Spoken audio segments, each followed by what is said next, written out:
The Galactic Council chamber buzzed with nervous energy as representatives from 12 different species gathered around the massive crystalline table. Admiral Kethvar of the Zephyrian Empire tapped his four-clawed fingers against the smooth surface, his reptilian features twisted in frustration.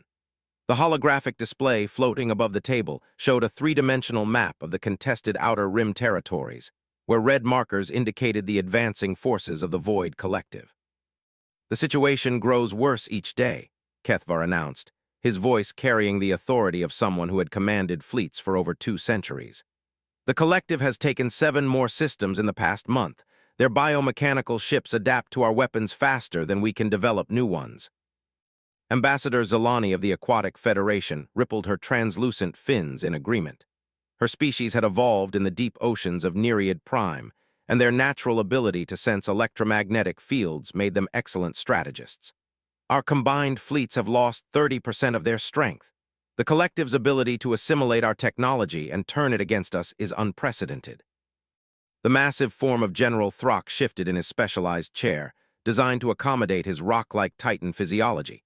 Standing 12 feet tall and weighing nearly a ton, the Titans were known throughout the galaxy as the ultimate warriors.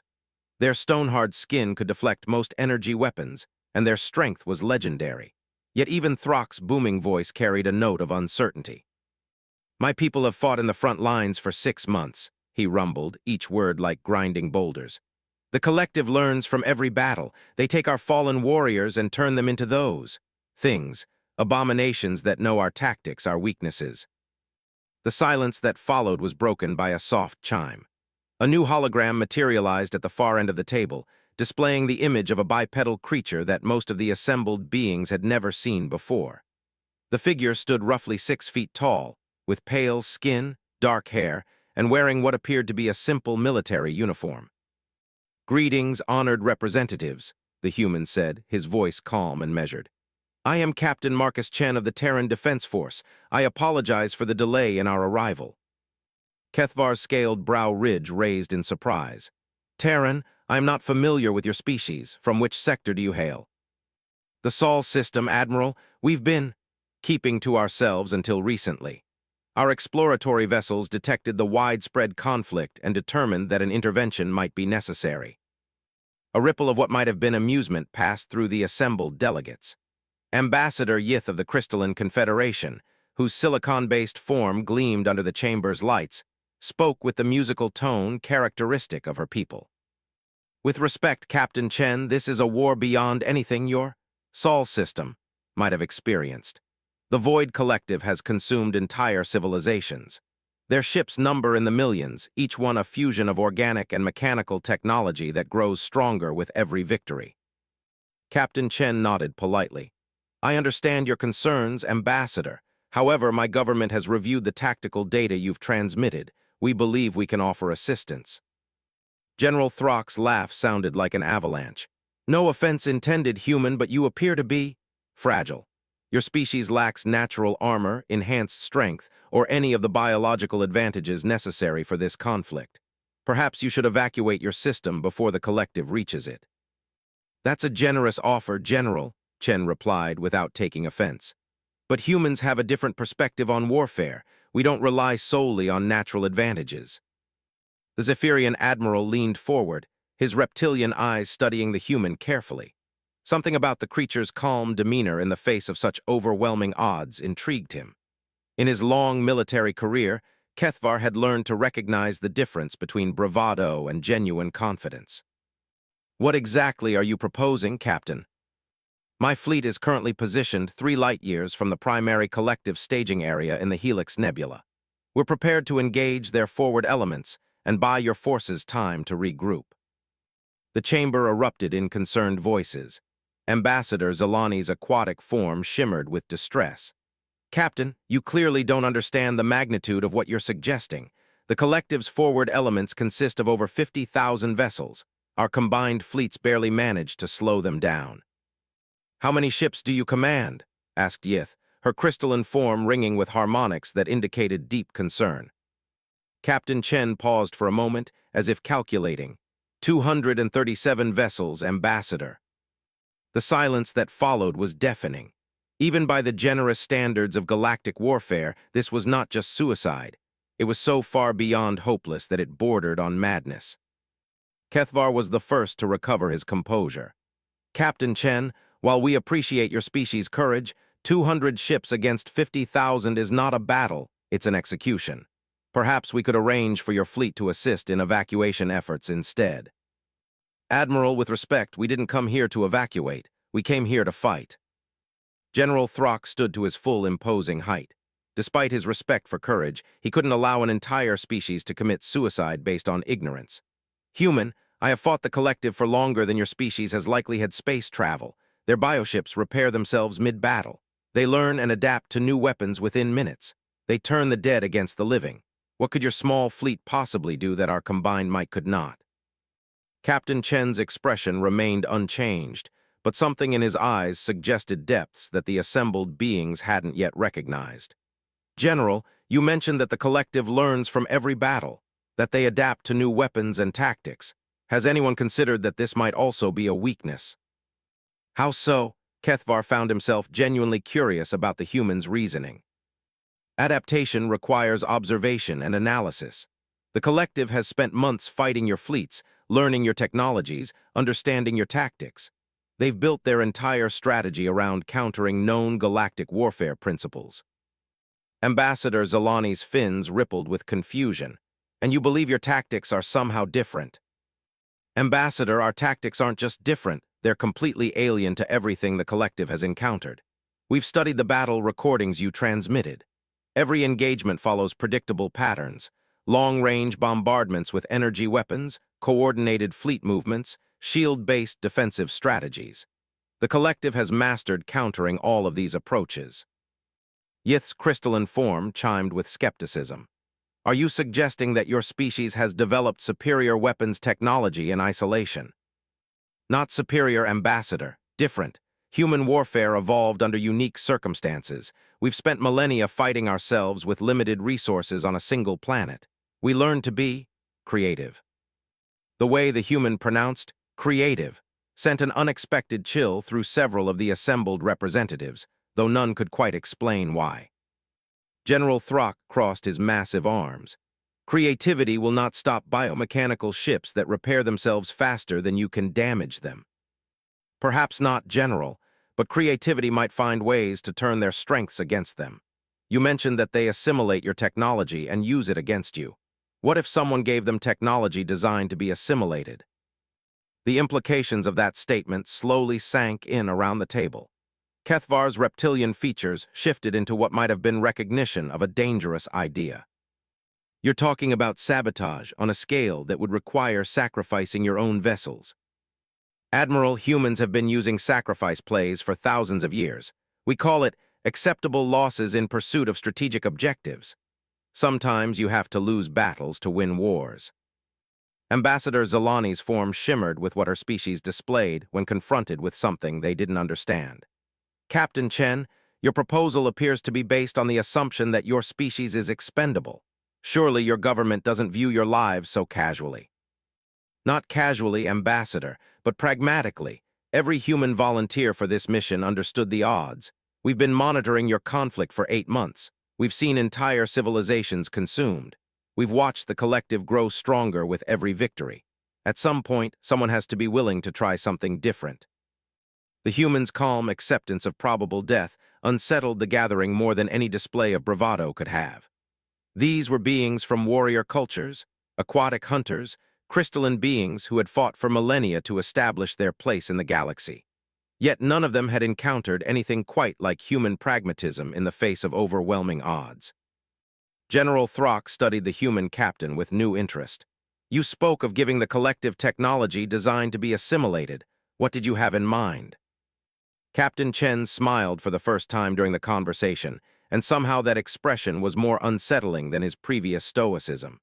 General, humans have been designing weapons specifically intended to be captured and used against us for centuries. We call them booby traps. The principle scales up remarkably well to spacecraft. The tactical implications began to dawn on the assembled representatives. Admiral Kethvar's reptilian features contorted into what might have been admiration mixed with horror. You're planning to let them capture your ships. Some of them, Admiral, ships equipped with technology that looks valuable but carries hidden features. Meanwhile, our other vessels will engage using tactics the collective has never encountered because they've never fought humans before. And what makes human tactics so unique? Yith asked, her crystalline form resonating with curiosity despite her earlier skepticism. Ambassador, every species in this chamber evolved as either predators or prey, with clearly defined advantages. Humans evolved as persistence hunters with no significant natural weapons. We learned to kill things bigger, stronger, and more dangerous than ourselves using nothing but our minds and whatever tools we could create. We specialized in finding the weaknesses in things that should have been able to defeat us easily. The chamber fell silent as the implications settled in. These beings had spent months trying to match the collective's strength with strength, technology with technology, adaptation with counter-adaptation. The human was proposing something fundamentally different, using weakness as a weapon. General Throck was the first to speak. Captain, even assuming your unconventional tactics prove effective, 200 ships cannot defeat 50,000, no matter how clever your strategy. You're absolutely right, General. 200 ships can't defeat 50,000, but 200 ships might be able to do something much more valuable. Which is? Captain Chen's smile broadened slightly. They might be able to teach 50,000 ships how to defeat themselves. The cryptic statement hung in the air like a challenge. Admiral Kethvar found himself leaning forward despite his better judgment. In 2 centuries of military service, he had learned to recognize the moment when someone proposed an idea so audacious that it might actually work. Captain Chen, I believe you should elaborate on your proposal, in detail. Admiral, what I'm about to describe will probably sound insane by conventional military standards. Humans have a saying, if you're not cheating, you're not trying hard enough. We've had 5,000 years to perfect the art of cheating. The assembled representatives exchanged glances that mixed intrigue with growing unease. They had come to this meeting expecting to discuss evacuation routes and defensive strategies. Instead, they found themselves listening to a species that spoke of warfare in terms that bordered on the philosophical.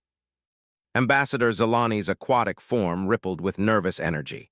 Captain, your confidence is notable, but the collective has consumed civilizations with millions of years of military experience. What makes you believe that human tactics will succeed where all others have failed? Ambassador, it's not that our tactics are better. It's that they're incomprehensible to an enemy that relies on adaptation. The collective expects resistance. It expects to face stronger weapons, better defenses, more advanced technology. It doesn't expect to face an enemy that views warfare as a form of applied creativity rather than a test of strength. The human paused, his expression growing more serious. Every battle the collective has fought has been won through superior force or adaptation.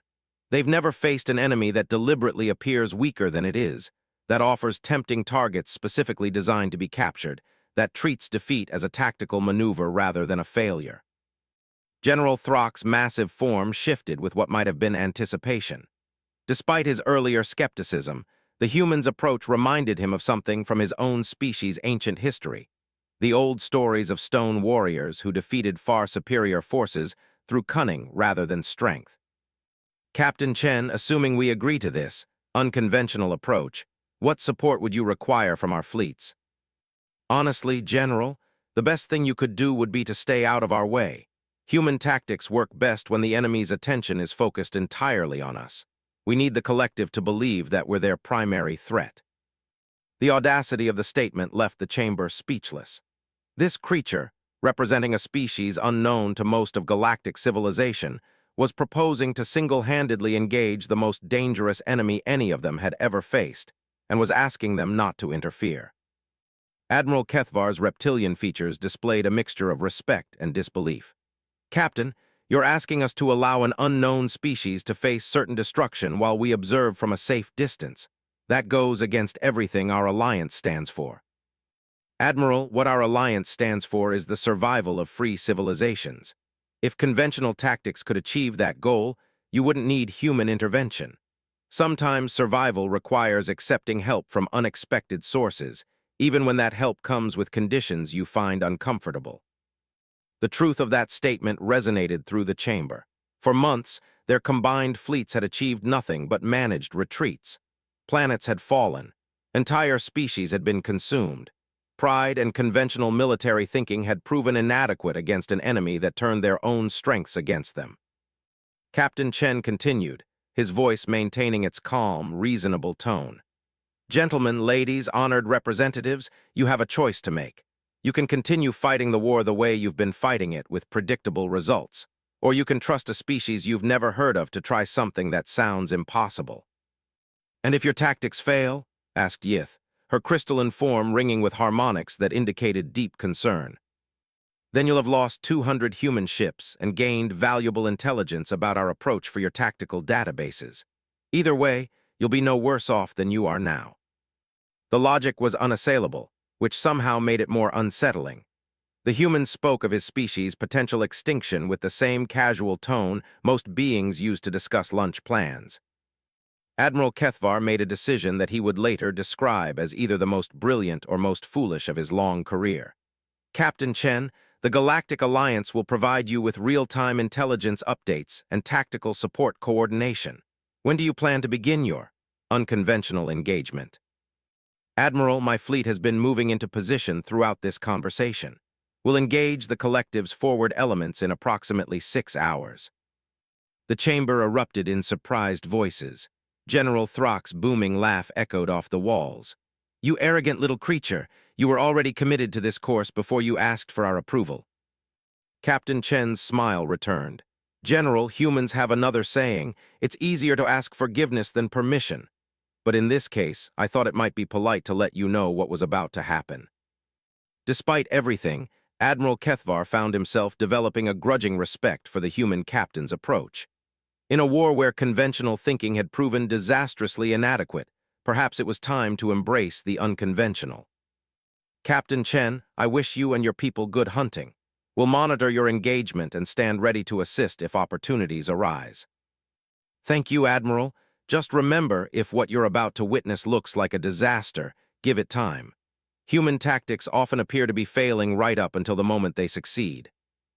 The holographic image of Captain Chen saluted in a gesture that somehow managed to convey both respect and determination, then flickered out of existence.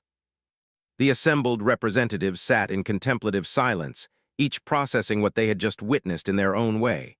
Finally, General Throck spoke for all of them. I have no idea whether that human is brilliant or completely insane. Ambassador Zelani's aquatic form rippled with nervous energy. Perhaps with humans, there isn't much difference. Admiral Kethvar activated the tactical display, showing the current positions of all known fleets in the contested region. A cluster of small contacts near the Helix Nebula marked the location of the human fleet, vastly outnumbered but moving with purpose toward an engagement that would either become legendary or serve as a cautionary tale. In 6 hours, he announced to the chamber, we'll begin to learn whether humanity represents a new hope or simply another species willing to die for principles they can't abandon. The tactical display continued its silent countdown, marking the moments until first contact between humanity and the Void Collective. None of the assembled representatives could have imagined that they were about to witness the opening moves of a conflict that would fundamentally change everything they thought they knew about warfare, courage, and the terrifying creativity of a species that had learned to treat impossibility as merely another problem to be solved. Captain Marcus Chen stood on the bridge of the UES Indomitable, his hands clasped behind his back as he watched the tactical display update in real time. The bridge crew moved with practiced efficiency around him, their faces showing the calm focus that came from months of preparation and simulation. Unlike the crews of most military vessels, these sailors displayed no signs of pre-battle anxiety. They had trained for this moment since childhood. Captain, we're receiving final confirmation from the fleet, reported Commander Sarah Ockhaffer, his tactical officer. All vessels report ready status. Operation Trojan Horse is green for execution. Sensor contacts? Chen asked without turning from the display. Forward elements of the collective detected at maximum range. Estimated 53,000 vessels in various configurations. They're maintaining standard approach formation, just like the intelligence reports suggested. Chen nodded, The collective's predictability was about to become their greatest weakness. Communications, open a channel to the fleet. Channel open, sir. All ships, this is actual. Remember, we're not here to win a conventional engagement. We're here to teach the collective new ways to lose. Execute Phase 1 on my mark. The human fleet began to spread out across a front that spanned several light minutes. To an external observer, the formation would have appeared hopelessly scattered and vulnerable. The ships seemed to be positioning themselves randomly, with no apparent coordination or defensive strategy. Lieutenant Commander James Park, the ship's science officer, monitored the approaching collective vessels with professional interest. Captain, their biomechanical signatures are fascinating. The ships appear to be growing stronger as they advance, probably analyzing our formations and preparing countermeasures. That's exactly what we're counting on, Commander. How long until they're in conventional weapons range? 17 minutes, sir. Chen activated his personal communicator. Engineering report. Chief Engineer Maria Santos' voice crackled through the speaker with barely contained excitement. Captain, I've never been more proud of a piece of equipment in my entire career. The bait packages are performing exactly as designed. To any external scanner, they'll read as our most advanced technology. And the real surprise. Locked and loaded, sir. The moment they try to assimilate those systems, they're going to get the education of their artificial lifetimes. The bait packages represented 18 months of collaborative work between humanity's finest engineers and their most creative military strategists. Each package appeared to contain advanced shield generators, weapon systems, and propulsion technology that would seem incredibly valuable to an assimilating enemy. In reality, they contained something much more dangerous: human ingenuity disguised as technical superiority. Captain, Commander Okafor announced, we're receiving a transmission from the collective. Standard assimilation demand. Put it through. The main screen flickered to display a grotesque fusion of organic and mechanical components. The collective's communication entity spoke with a voice that sounded like grinding metal mixed with dying screams. Unknown vessels, you will cease movement and prepare for integration. Your biological and technological distinctiveness will be added to our collective consciousness. Resistance is futile. Chen stepped forward, his expression calm and almost friendly. This is Captain Marcus Chen of the Terran Defense Force. We've received your integration request and have prepared a response. The collective entity paused, apparently processing this unexpected diplomatic approach. Explain your response. We're willing to discuss terms. However, our government requires a demonstration of your assimilation capabilities before we can consider surrender. We've prepared several vessels equipped with our most advanced technology for your evaluation. The bridge crew maintained their positions with professional discipline, but Chen could see the slight smiles on several faces. They had rehearsed this conversation dozens of times, refining every word for maximum psychological effect. The collective entity's mechanical components whirred as it processed this unprecedented response. In their thousands of years of conquest, no species had ever offered to facilitate their own assimilation. You will surrender willingly. Conditionally, we need to verify that your integration process will preserve our technological achievements. We've spent centuries developing our current capabilities and want to ensure they won't be degraded during assimilation. The pause that followed lasted nearly 30 seconds. Chen could imagine the collective's shared consciousness debating this unusual situation. Finally, the entity responded. Acceptable, designate vessels for evaluation. We're transmitting coordinates for 12 ships equipped with representative technology.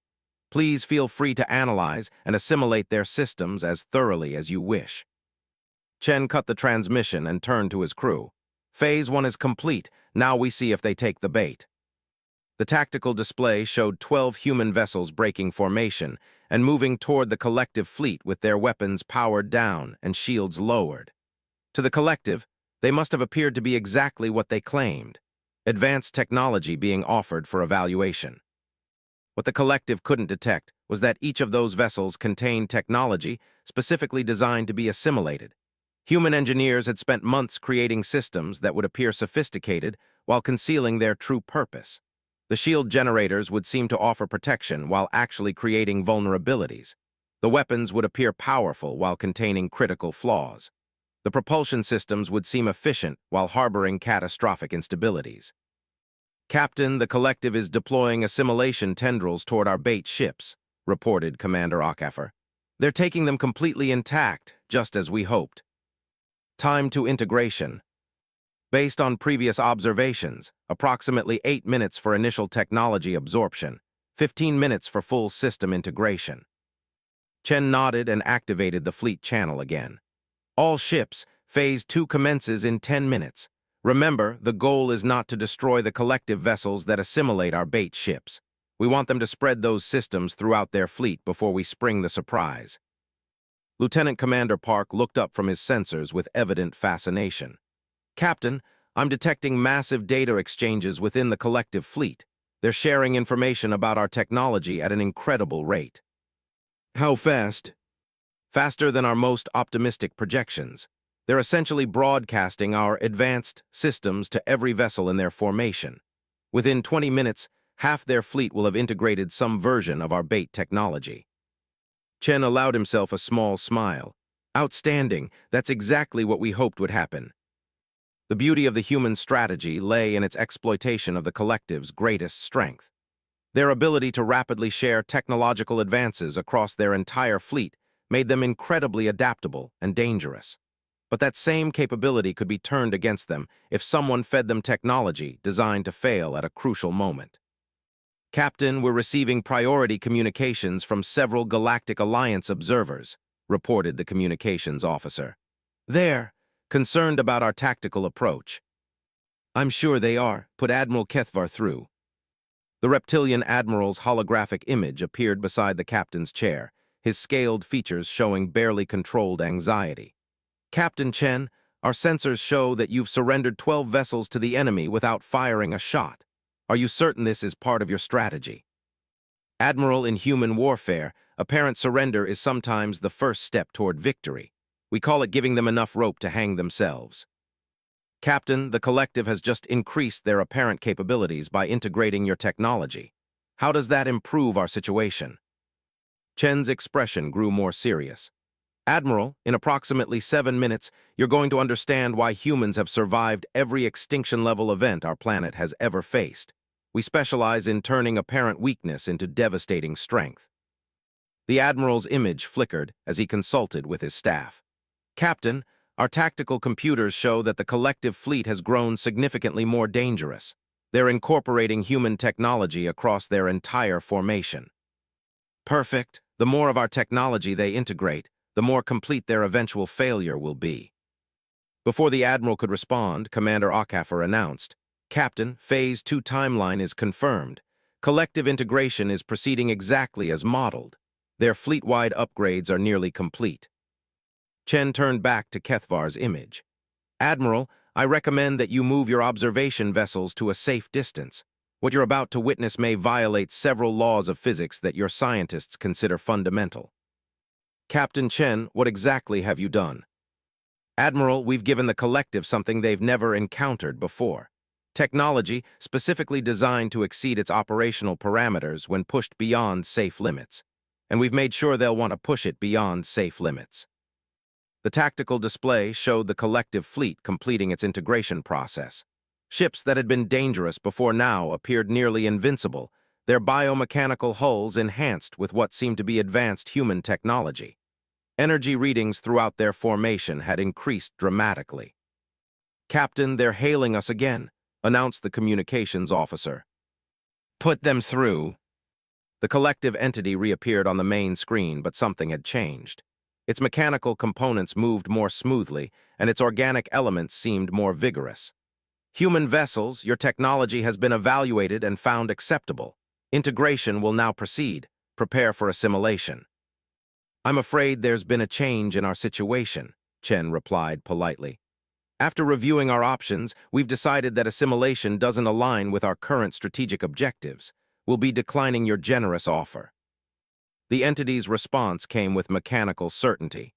"Your acceptance is not required. We have integrated your technology. Your vessels no longer possess any advantage. Resistance is futile." Chen's smile returned, broader than before. Actually, our vessels never possessed any advantage. Our advantage lies in understanding something about technology that you've apparently never considered. Explain. Every piece of technology has optimal operating parameters. Push it beyond those parameters, and interesting things happen. Human engineers have become quite skilled at making those interesting things happen at exactly the right moment. The collective entity paused, its systems apparently trying to process this information. Your technology has been thoroughly analyzed. No hidden weaknesses were detected. Of course not. The weaknesses aren't hidden. They're fundamental features of the design. You just have to know how to activate them. Chen turned to his tactical officer. Commander Akafer, transmit activation sequence Omega-7 to all vessels equipped with bait packages. Activation sequence transmitted, Captain. On the tactical display, 12 small contacts within the collective fleet began to pulse with energy signatures that defied conventional understanding. The bait ships, now fully integrated into collective vessels, were beginning to exceed their designed operational limits in ways that their new hosts couldn't prevent. The effect was immediate and spectacular. Energy discharges began cascading through the collective fleet as systems that appeared to offer enhanced capabilities instead created feedback loops that amplified beyond control. Ships that had seemed invulnerable moments before now found their new technology turning against them. Captain, we're detecting massive power fluctuations throughout their formation, reported Lieutenant Commander Park, his voice filled with professional excitement. The cascade effect is spreading faster than our projections suggested. How much faster? Approximately 300% faster than expected. The collective's integration protocols are actually accelerating the failure process. Chen nodded with satisfaction. Their efficiency is working against them. The better they are at sharing technology, the faster our surprises spread through their fleet. The main screen showed collective vessels beginning to experience what human engineers euphemistically called unplanned rapid disassembly. Ships that had been menacing moments before were now dealing with critical system failures as their newly integrated technology revealed its true nature. Captain, the collective entity is attempting to communicate, announced the communications officer, strain evident in her voice as she tried to filter through increasing amounts of electromagnetic interference. Put them through. The image that appeared was noticeably degraded, with the entity's mechanical components sparking and its organic elements showing signs of distress. Human vessels, your technology contains design flaws. Explain these failures. They're not flaws, Chen replied with the patient tone of a teacher addressing a slow student. They're features. Human technology is specifically designed to punish anyone who tries to use it without understanding its principles. This violates standard technological development protocols. Collective entity, humans don't follow standard protocols. We find them restrictive. The transmission cut out as another wave of failures cascaded through the collective fleet. What had started as isolated system malfunctions was now spreading like a virus through their formation, carried by their own integration networks. Commander Akafer looked up from her tactical display with evident amazement. Captain, we're detecting secondary failures throughout their fleet. Ships that never directly integrated our technology are experiencing sympathetic overloads. Explain. The collective shares information so efficiently that they've essentially created a network-wide feedback loop. Our designed failures are propagating through their communication systems and triggering similar failures in ships that were never directly exposed to our bait packages. Chen turned to address his bridge crew. Ladies and gentlemen, what you're witnessing is the practical application of a principle human engineers have known for centuries. The most dangerous technology is the kind that works perfectly until you need it most. The tactical display showed a transformation that bordered on miraculous. The collective fleet, which had numbered over 50,000 vessels just minutes before, was now reduced to less than 30,000 operational ships, with more failures occurring every second. Captain, we're receiving transmissions from the Galactic Alliance Observation Fleet, reported the communications officer. Admiral Kethvar is requesting immediate communication. Put him through. The reptilian admiral's holographic image appeared, his scaled features showing a mixture of amazement and disbelief. Captain Chen, our sensors are detecting massive failures throughout the collective fleet. What did you do? Admiral, we gave them exactly what they wanted. Advanced human technology. We just didn't mention that human technology includes built-in consequences for unauthorized use. Captain, you've reduced their effective fleet strength by nearly 40% without firing a single shot. This is unprecedented. Admiral, that was just Phase 2. We're about to begin Phase 3. The Admiral's expression shifted to one of nervous anticipation. What does Phase 3 involve? Chen's expression grew more serious. Phase 3 involves showing the collective what human warfare looks like when we're actually trying to win. Before the Admiral could respond, Commander HFY announced, Captain, the surviving collective vessels are reforming. They appear to be attempting a direct assault approach, probably hoping to overwhelm us before we can employ additional unconventional tactics. Perfect. They're reacting exactly as we predicted they would. Chen activated the fleet-wide communications channel. All ships commence Phase 3 operations. Execute Protocol Prometheus. Around the scattered human fleet, ships that had appeared vulnerable and outgunned began to reveal their true capabilities. Stealth systems that had been offline suddenly activated, making vessels disappear from sensors.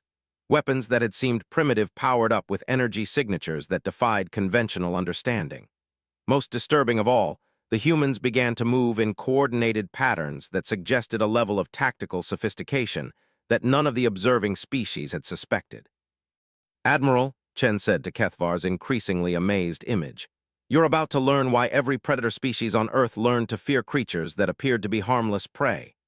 Phase 3 is where we stop pretending to be victims and start demonstrating why we've never actually been defeated. The human fleet began its advance toward the remaining collective vessels, and even through the sterile medium of holographic communication, Admiral Kethvar could sense that something fundamental had changed. These humans were no longer the polite, seemingly fragile creatures that had requested permission to engage the enemy. These humans were hunting. The transformation of the human fleet was unlike anything the galactic observers had ever witnessed.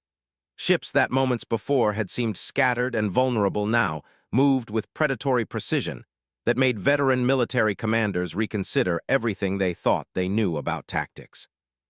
Captain Chen watched the tactical display with the focused intensity of a chess master seeing his strategy unfold across multiple dimensions simultaneously. Around him, his bridge crew operated with a harmony that spoke of countless hours of training and an almost supernatural level of coordination. Captain, stealth systems are fully operational, reported Commander HFY. 70% of our fleet is now invisible to collective sensors. They're tracking approximately 60 human vessels when we actually have 237 in active engagement. Weapons status. All ships report full operational capability. The collective still believes they're facing primitive kinetic weapons and basic energy systems. They have no idea what we're actually carrying. Chen nodded with grim satisfaction. The human fleet's apparent technological inferiority had been as carefully crafted as their bait packages. While other species had spent millennia developing bigger guns and stronger shields, humans had focused on making their enemies' advantages irrelevant. Communications, I want to address the collective directly. Channel open, Captain. The main screen flickered to display the collective entity, its form now showing significant damage from the cascading system failures. Sparks flew from its mechanical components while its organic elements twitched with apparent pain. Collective consciousness, this is Captain Marcus Chen. I believe you wanted to discuss our resistance. The entity's response came through layers of static and interference. Human Chen, your sabotage has caused temporary setbacks. However, our remaining forces still outnumber yours by a factor of 130 to 1. Surrender now and your integration will be less traumatic. Chen's expression remained politely interested, as if the entity had just suggested an interesting academic debate. I appreciate the offer, but I'm afraid we're going to have to decline again. You see, you've made a fundamental error in your tactical assessment. Explain this error. You're still thinking in terms of conventional warfare. Numbers, firepower, technological superiority. But humans stopped fighting conventional wars about 3,000 years ago. The entity paused, its systems apparently struggling to process this information through the increasing interference caused by its own failing systems. Clarify your statement. We learned something important when we started fighting ourselves instead of wild animals. When you can't win through superior strength, you win by changing the rules of engagement. You make your enemy fight the battle you want to fight, not the battle they want to fight. Your numerical disadvantage remains constant regardless of tactical philosophy. Chen's smile took on an edge that would have been recognizable to any human military historian.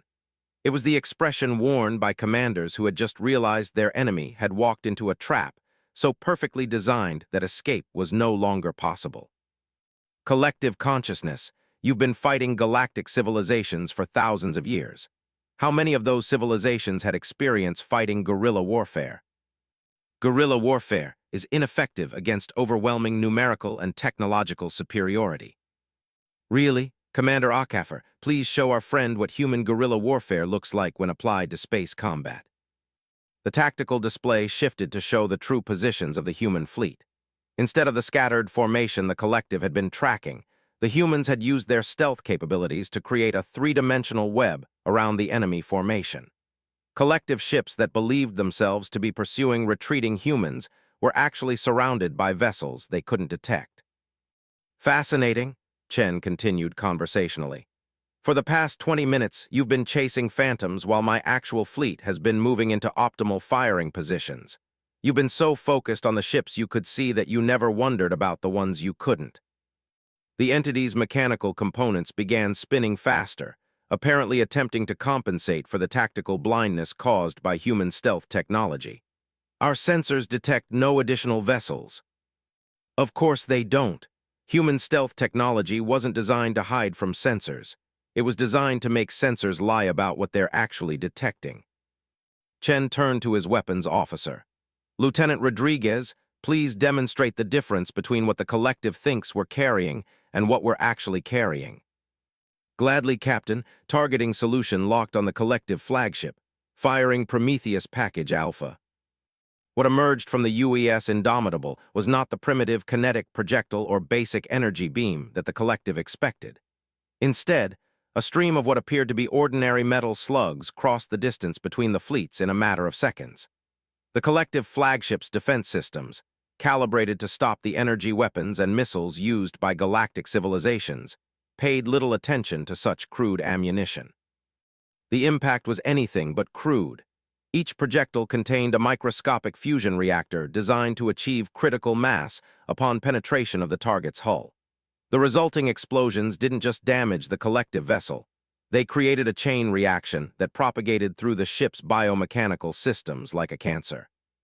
Captain, direct hit on the flagship, reported Lieutenant Rodriguez. Secondary explosions are cascading through their primary hull. Their biomechanical repair systems appear to be making the damage worse. Chen nodded with professional satisfaction. That's the beauty of fighting an enemy that adapts to everything they encounter. Their repair systems are trying to fix damage caused by microscopic fusion reactors. Every attempt to heal the damage just spreads the reaction further. The collective flagship, a vessel larger than most space stations, began to tear itself apart as its own biological components tried unsuccessfully to counteract technology specifically designed to turn biological healing against itself. "This is impossible," transmitted the entity, its voice now distorted beyond easy recognition. "Your weapons should not be capable of such devastation."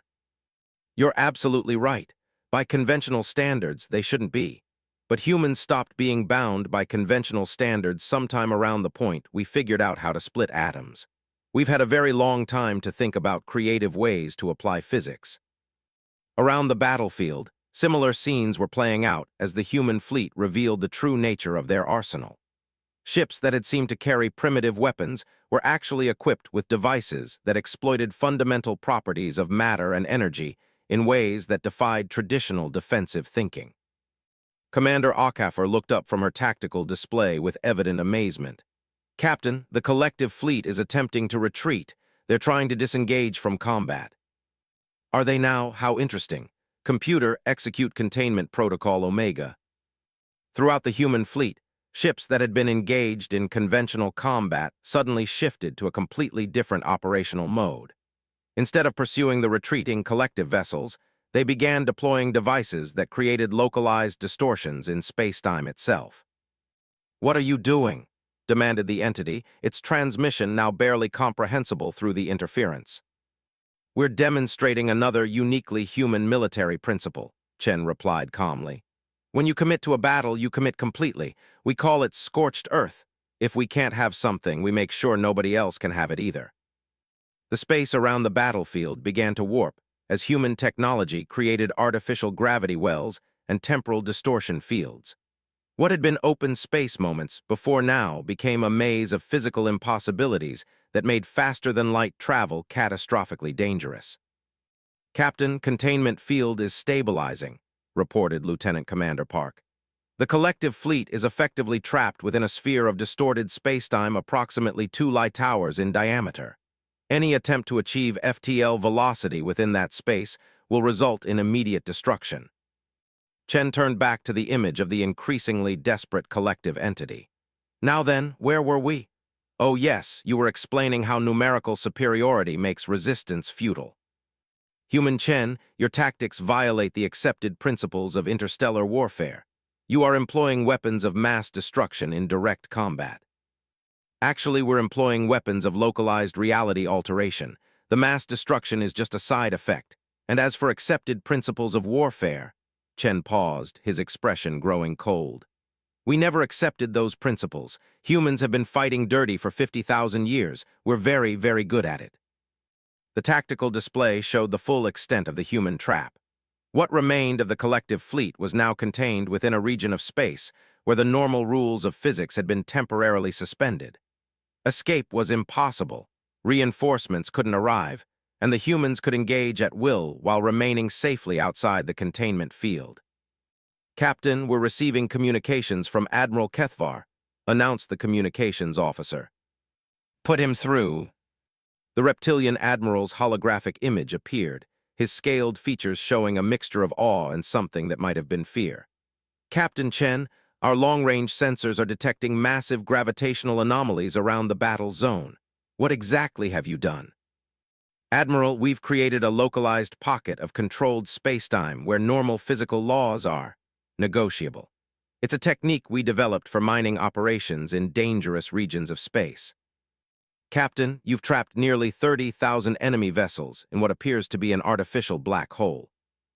"Not a black hole, Admiral, more like a snow globe. We can see in, but they can't get out. It's much safer for everyone involved." Admiral Kethvar's image flickered as he consulted with his staff. "Captain, our scientists are detecting energy signatures that they claim are theoretically impossible." "Admiral, human science stopped worrying about theoretical impossibility around the time we figured out how to make impossible things happen on demand. We've found that reality is much more flexible than most species assume." The Admiral's expression grew more serious. "Captain Chen, what you've demonstrated today changes everything we thought we knew about warfare, technology, and the nature of physical reality itself. The implications are overwhelming," Chen suggested helpfully. "Admiral, that's exactly how we felt when we first realized that the universe was basically a very large engineering problem waiting for someone creative enough to solve it." Before the Admiral could respond, Commander Okafor announced, "Captain, the surviving collective vessels are requesting communication." "Put them through." The entity that appeared on the screen was clearly different from the one they had been communicating with earlier. This one showed less damage, but seemed somehow more desperate. "Human vessels, I am Collective Node Prime 7. I have been designated to negotiate terms of engagement modification." Chen raised an eyebrow. "Terms of engagement modification, that's an interesting way to say surrender." "The collective does not surrender. We adapt. We propose tactical recalibration of this conflict." "I see. And what would this tactical recalibration involve?" "Cessation of hostilities pending analysis of human technological capabilities. Exchange of technological data for safe passage from your containment field." Chen appeared to consider this proposal seriously. "Node Prime 7, that's a very generous offer. However, I'm afraid we're going to have to decline." "State your counter-proposal." Unconditional withdrawal from all territories currently under collective control. Cessation of all assimilation activities. Return of all captured populations to their original states. Oh, and a formal apology to every species you've terrorized over the past few thousand years. The entity's response came after a long pause. Those terms are unacceptable. I was afraid you'd say that. Very well, let's continue with the current engagement. Chen turned to his tactical officer. Commander Akafer, please show Node Prime 7 what human weapons look like when we're no longer concerned about collateral damage. Gladly, Captain, all ships execute Prometheus Package Omega. Target total fleet elimination. What happened next defied every principle of space combat that galactic civilizations had developed over millions of years. Instead of conventional weapons, the human fleet deployed devices that attacked the fundamental forces holding matter together.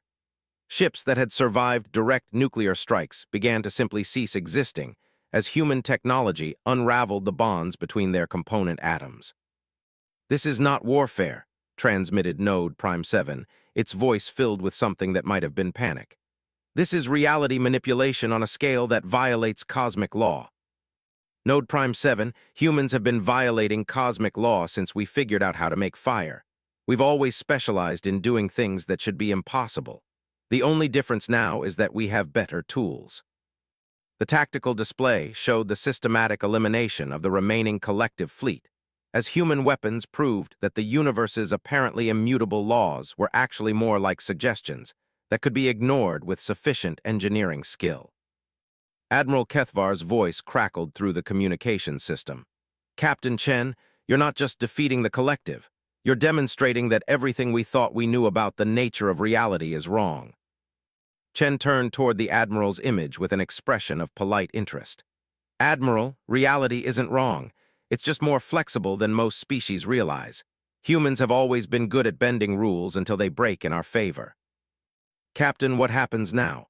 With this level of technological capability, your species could dominate the entire galaxy. Chen's expression grew more serious. Admiral, dominance requires more effort than it's worth. We prefer cooperation. But first, we need to make sure that everyone understands the new rules of engagement. He turned back to the image of Node Prime 7. Collective consciousness, you now have a choice to make.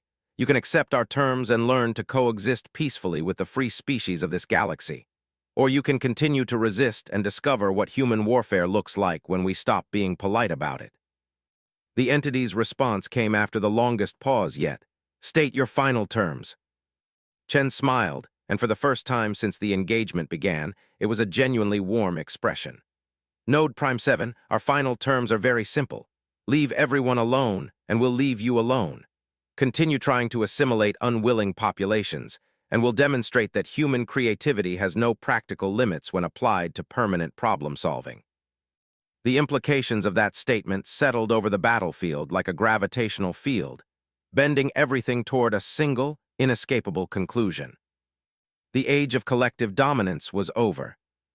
The age of human influence had just begun. 3 weeks after the Battle of Helix Nebula, as historians would later name it, the galaxy found itself grappling with a new reality. The Galactic Council chambers had been converted into a continuous emergency session as representatives from hundreds of species tried to understand the implications of humanity's demonstration.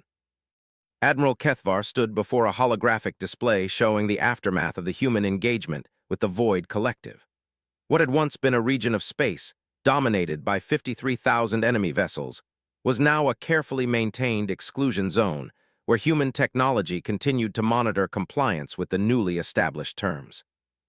The collective has withdrawn from 47 star systems in the past 18 days, he reported to the assembled delegates.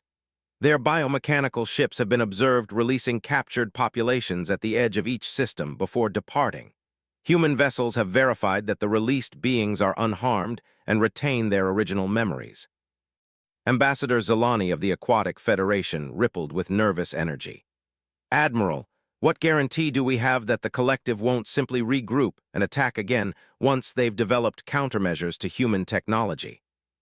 Before Kethvar could respond, a new voice entered the conversation. Captain Marcus Chen's holographic image materialized at the center of the chamber, his appearance as calm and professional as it had been during that first meeting. Ambassador Zelani, the collective won't be regrouping because they now understand something about human technology that changes their entire strategic calculus. General Throck leaned forward in his specialized chair, his massive stone-like features showing intense curiosity. Captain Chen, what exactly have you taught them? General, we've taught them that human technology doesn't just solve problems, it creates problems for anyone who opposes us. The collective's entire philosophy is based on assimilation and adaptation. They consume technology and make it part of themselves. We've shown them that our technology actively resists being consumed. Ambassador Yith of the Crystalline Confederation chimed in harmonics that indicated deep concern. Captain, are you saying that your weapons are specifically designed to be ineffective against you, but devastating against anyone else? Chen's smile carried a hint of something that might have been pride. Ambassador Yith, that's exactly what I'm saying. Human weapons technology includes built-in authentication systems. They recognize human biometric signatures, human neural patterns, human genetic markers. Try to use our technology without being human, and it turns against you. The implications of this statement created a ripple of uneasy conversation throughout the chamber. Kethvar was the first to speak. Captain, you're describing technology that is inherently discriminatory. That represents a fundamental shift in how we understand interstellar warfare. Admiral, it represents a fundamental shift in how we prevent interstellar warfare. When your enemies know that capturing your technology will only make their situation worse, they tend to look for alternative approaches to conflict resolution. General Throck's booming laugh filled the chamber. Captain Chen, you've essentially made yourselves immune to the collective's primary strategy. They can't assimilate technology that fights back. Exactly, General. And more importantly, we've demonstrated that their adaptation capabilities have limits. They can adapt to conventional technology because conventional technology follows predictable patterns. Human technology follows human patterns, which are less predictable. Commander Sarah Ockhaffer appeared in the hologram beside Captain Chen, her expression showing the confidence that came from weeks of successful operations. Honored representatives, I should mention that the collective has attempted to analyze our technology 17 times since the initial engagement. Each attempt has resulted in catastrophic feedback that damaged their analysis systems. Ambassador Zelani's aquatic form shimmered with what might have been amazement. They're actually afraid to study your technology. More than afraid, Chen replied. They're convinced that human technology represents a form of weaponized chaos that threatens their fundamental nature. The collective depends on order, predictability, and systematic analysis. We've shown them that human engineering specifically violates all of those principles. The truth of this statement was evident in the intelligence reports that had been flowing in from across the galaxy. Collective forces weren't just withdrawing. They were actively avoiding any region of space where human vessels might be present. Admiral Kethvar consulted his tactical display. Captain, our intelligence services report that the collective has classified humanity as a chaos species and declared human space to be a permanent exclusion zone. They've actually begun warning other species to avoid contact with your vessels. Admiral, that's exactly what we hoped would happen. The best way to win a war is to convince your enemies that fighting you is more dangerous than leaving you alone. General Throck shifted in his chair, his massive form radiating curiosity. Captain Chen, your tactics have been remarkably effective, but they raise questions about your species' long-term intentions. With technology this advanced, you could easily dominate galactic civilization. Chen's expression grew more serious. General, domination requires constant effort and creates constant resistance. Humans prefer cooperation because it's more efficient and more stable. But cooperation requires trust, and trust requires demonstration of capability. You mean demonstration of the ability to destroy anyone who violates that trust, suggested Ambassador Yith, her crystalline form resonating with nervous harmonics. Ambassador, I mean demonstration of the ability to make violation of that trust so costly that rational beings choose not to attempt it. There's a difference. Before anyone could respond to that distinction, the Chamber's communication system announced an incoming priority transmission. The main holographic display activated to show an image that sent a chill through every being present. The Void Collective had sent an envoy. The creature that appeared was unlike any collective entity they had encountered before. Instead of the grotesque fusion of organic and mechanical components they had grown accustomed to, this being appeared almost entirely organic, with only subtle technological integrations that enhanced rather than dominated its biological form.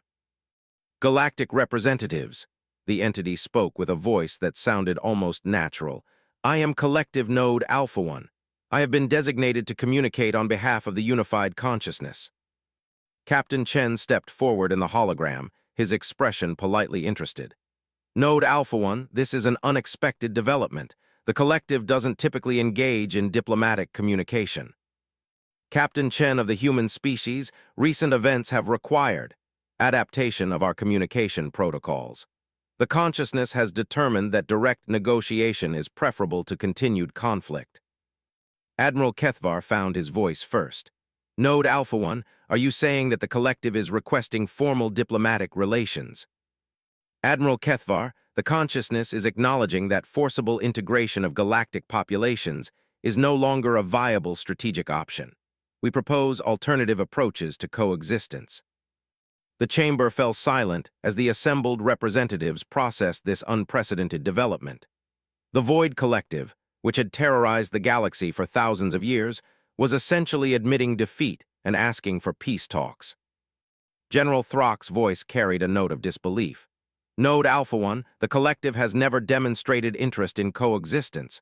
Your species exists to assimilate others. General Throck, the consciousness has concluded that assimilation of unwilling populations creates more complications than benefits. Recent encounters with human technology have demonstrated that forced integration can result in catastrophic system failures. Chen appeared to consider this statement carefully.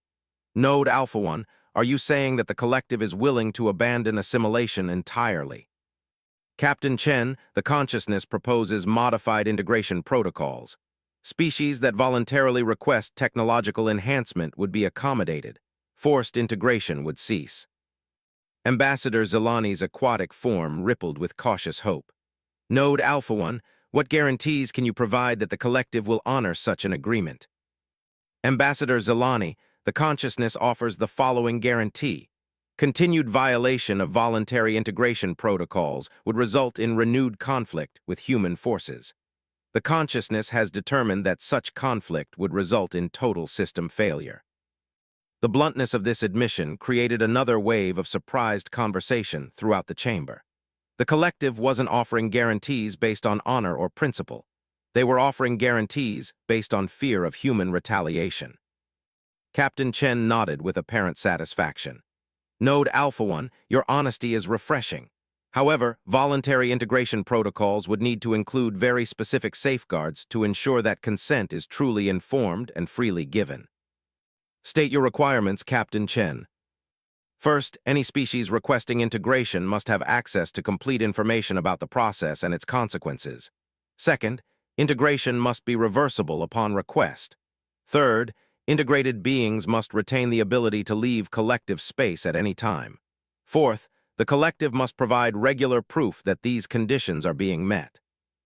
Node Alpha One paused for nearly 30 seconds before responding. These requirements would fundamentally alter collective operational procedures. Yes, they would. The question is whether the collective is willing to alter its procedures to avoid renewed conflict with humanity. Another pause, longer this time. The consciousness requires additional time to evaluate these proposals. Of course, take all the time you need. Human forces will remain in position to monitor compliance with existing withdrawal agreements while you deliberate. The collective entity's image flickered and disappeared, leaving the chamber in stunned silence. Admiral Kethvar was the first to speak. Captain Chen, I believe you've just negotiated the first voluntary peace treaty in collective history. Admiral, I've just demonstrated that even seemingly impossible problems become manageable when you change the fundamental parameters of the equation. General Throck's massive form shook with what might have been laughter. Captain, you've turned the galaxy's greatest predator species into diplomats. That may be the most impressive feat in military history. General military history is full of conflicts that ended when someone convinced the aggressor that continued fighting would cost more than it was worth. Humans have just developed more creative ways to demonstrate those costs. Commander Ockafer stepped forward in the hologram. Honored representatives, I should mention that we've detected significant changes in collective behavior patterns throughout the galaxy. They're not just withdrawing from contested territories, they're actively providing aid to populations they previously captured. Ambassador Yith's crystalline form rang with amazed harmonics. They're trying to make amends. More than that, Chen replied. They're trying to demonstrate that they can be trustworthy partners rather than existential threats. The collective has learned that cooperation is more efficient than conquest. Admiral Kethvar studied the tactical displays with professional interest. Captain Chen, assuming the collective accepts your proposed terms, what happens next? How does the galaxy adjust to a reality where the greatest threat to galactic civilization has become a potential ally? Chen's expression grew thoughtful. Admiral, that's where things get really interesting. The collective has spent thousands of years accumulating knowledge from assimilated populations. If they're willing to share that knowledge voluntarily rather than stealing it through force, they could become one of the greatest resources for galactic advancement in history. You're suggesting that our former enemies could become our greatest allies. Admiral, I'm suggesting that enemies and allies are often separated by nothing more than a willingness to find common ground. Humans have always believed that any problem can be solved if enough intelligent beings work together to solve it. The chamber buzzed with conversations as representatives began to grasp the full implications of what they had witnessed. The galaxy's balance of power hadn't just shifted. It had been fundamentally transformed by a species that most of them had never heard of just weeks before. General Throck's voice cut through the discussion. Captain Chen, your species has accomplished something that seemed impossible. You found a way to turn war into peace through superior application of violence. That's a paradox that will take us some time to understand. Chen's smile returned, warmer than before. General, humans have been resolving paradoxes for 50,000 years. We've learned that the universe is much more flexible than it appears, and that most impossible problems are just puzzles waiting for someone creative enough to solve them. As the session continued, none of the assembled representatives could have imagined that they were witnessing the first steps toward a galactic confederation built on cooperation rather than conquest, with humans serving not as rulers, but as the creative problem solvers who had made such cooperation possible. The galaxy was about to discover that humanity's greatest weapon had never been their technology. It had been their refusal to accept that any problem was truly unsolvable. 2 years after the Battle of Helix Nebula, the galaxy had transformed in ways that no one could have predicted. The former Void collective territories were now known as the Cooperative Integration Zones, where species voluntarily shared technology and knowledge under human-designed safeguards that ensured genuine consent and reversible processes. Captain Marcus Chen stood on the observation deck of the newly constructed Harmony Station, a massive diplomatic and research facility built in the neutral space where the first peace negotiations had taken place. The station itself was a testament to what cooperative engineering could accomplish, a fusion of human creativity, collective efficiency, Titan durability, crystalline resonance technology, and dozens of other species' contributions. Captain, the morning briefing is ready, announced Commander Sarah Ockafer, now serving as Director of Interspecies Military Coordination. Her role had evolved from tactical officer to something that had never existed before, a human specialist in preventing conflicts that involved reality-altering technology. Thank you, Commander. Any urgent developments? 3 items of note, sir. First, the collective has completed integration reversals for another 12 species that requested return to their original states. All subjects report complete restoration of pre-integration memories and capabilities. Chen nodded with satisfaction. The reversibility of collective integration had been the most technically challenging aspect of the peace agreement, requiring human engineers to work directly with collective consciousness nodes to develop procedures that could undo millions of years of accumulated biological and technological modifications. Second item, the Zephyrian Empire has formally requested human assistance with what they're calling creative problem-solving consultation. They're facing resource depletion issues in their core systems and believe that human engineering approaches might offer solutions that conventional galactic technology cannot provide. Interesting, that's the fourth such request this month. It seems that word is spreading about human problem-solving capabilities. Yes, sir, which brings me to the third item. We're receiving increasing requests for what various species are calling impossibility consulting. Apparently, the galaxy has decided that humans specialize in making impossible things happen. Chen laughed, a sound that had become more common as the diplomatic situation stabilized. Commander, I suppose that's not entirely inaccurate. Schedule meetings with the Zephyrian representatives, but make sure they understand that human solutions often involve changing fundamental assumptions about how problems should be approached.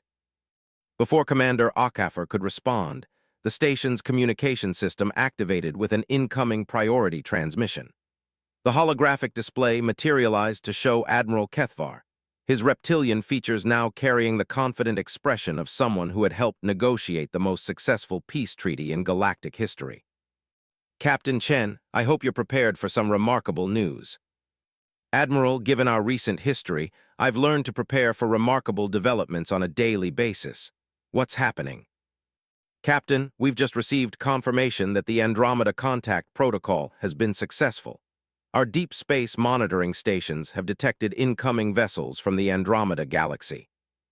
Chen's expression grew more serious. First contact with an entirely different galaxy represented challenges and opportunities on a scale that even human creativity had only theoretically considered. How many vessels, Admiral? 7 ships, Captain, but that's not the remarkable part. The remarkable part is that they're requesting specific communication with human representatives. They know about us. Captain, they know about the collective transformation. Somehow, news of what happened at Helix Nebula has reached across intergalactic space. These beings are coming here specifically because they've heard that humanity has developed solutions to problems that other species consider fundamentally unsolvable. Commander Akafer looked up from her tactical display with evident amazement. Captain, if our reputation is spreading across galactic boundaries, we're going to find ourselves in a very unique position. Commander, I think we may already be in that position.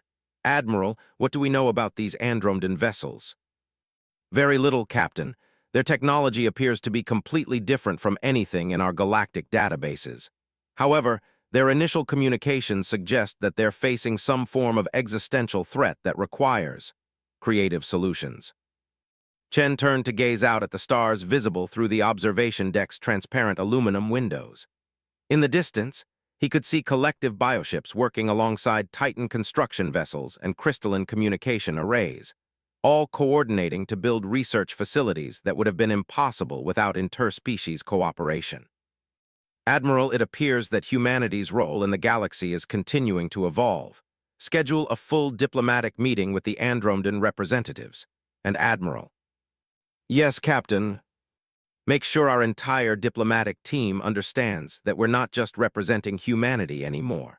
We're representing a new approach to problem-solving that belongs to all the species that have chosen to work together. Before Admiral Kethvar could respond, a new voice joined the conversation.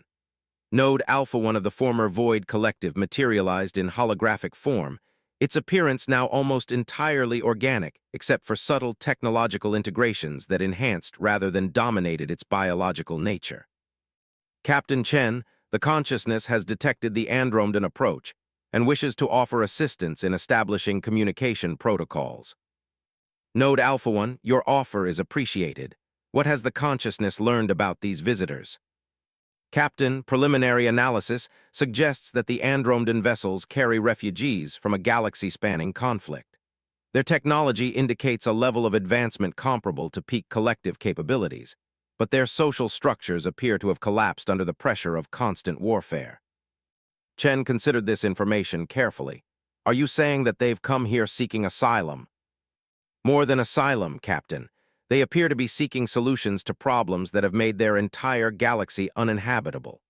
The consciousness believes that only human-style creative problem-solving could address challenges of such magnitude. Commander Akafer stepped forward. Captain, if an entire galaxy has become uninhabitable due to warfare, We're talking about damage on a scale that might require reality-altering technology to repair. Commander, that sounds exactly like the kind of problem that humans might be uniquely qualified to address. Not because we have better technology, but because we approach impossible problems differently. The implications of what they were discussing settled over the conversation like a gravitational field. Humanity, which had entered galactic civilization less than 3 years ago, was now being sought out by beings from another galaxy, specifically because of their reputation for solving unsolvable problems. Admiral Kethvar's image flickered as he consulted with his staff. Captain, I'm receiving reports that similar Andromedan contact attempts are being made in 17 other regions of our galaxy. They're not just seeking contact with humanity, they're seeking contact with the new cooperative civilization that humanity has helped create. Admiral, that suggests that our approach to problem-solving has become a galactic resource, rather than just a human capability. Exactly, Captain. And that raises questions about our responsibilities that go far beyond anything we initially contemplated. Node Alpha 1's form shimmered as it accessed the shared consciousness. Captain Chen, the collective awareness has concluded that humanity has created something unprecedented in known cosmic history. A civilization based on voluntary cooperation and creative problem-solving rather than conquest or submission. Node Alpha 1, we haven't created that civilization alone. Every species that chose cooperation over conflict contributed to what we've built. True, Captain, but humanity provided the catalyst that made such cooperation possible. Human creative thinking transformed an impossible situation into a foundation for galactic advancement. The conversation was interrupted by an urgent chime from the station's communication system. Commander Ockhaffer quickly accessed the incoming data stream. Captain, we're receiving the first detailed transmission from the Andromedan fleet. They're transmitting what appears to be a complete historical record of their galaxy's collapse.